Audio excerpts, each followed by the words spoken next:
Никой не е казал, че войните трябва да си приличат.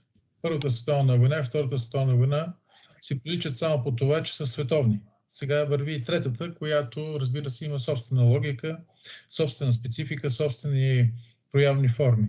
Третата световна война е точкова, както виждате, тя е мрежова.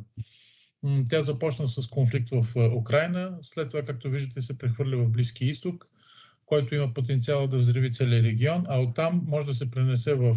Вече имахме такъв конфликт. Аз мисля, че той още не е затихнал. Визиран Карабах основно и още Южен Кавказ. Оттам, разбира се, не изключвам конфликт в Средния изток между Индия и Пакистан, някъде към 25-6 година. Имате преди, че става въпрос за две ядрени сили. И оттам, разбира се, вече конфликта, който не го мързи, то не го коментира, разбира се, около Тайван. По-скоро това е сблъсъка между Китай и Съединените щати. Но резултатът ще бъде абсолютно преконфигуриране на силите и на баланса на силите в световен мащаб. Светът след 2300 година ще бъде съвършено различен от сега в началото на 2023.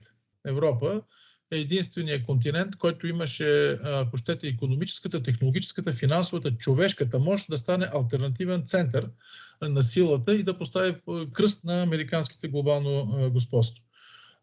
Буквално с няколко серии от няколко удара Европа беше поставена да си знае място.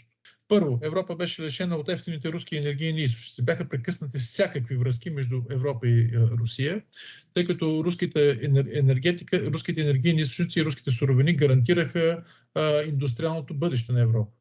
В момента тя е лишена от това. На второ място, тя е поставена в пълна зависимост от американската енергетика. На трето място, Европа е поставена в пълзящ процес на деиндустриализация. Визирам основно Германия, което е индустриалното сърце на Европа. И износ на водещите германски индустрии в две направления. В по-голямата част в Съединените щати, в по-малка част в Китай. На четвърто или на пето място, вече не знам, вкарването и допълнителното акселериране на огромните вътрешни противоречия в европейския континент, визиран при всичко иммигранти и така нататък. Забележете изказването онзи ден ни в клин, ни в ръкав на Мъск, че в Европа ще има гражданска война. Тези неща не се говорят случайно. Тоест тази така се каже, взривоопасна смес ще бъде в един момент много лесен повода и формата да бъде взривена.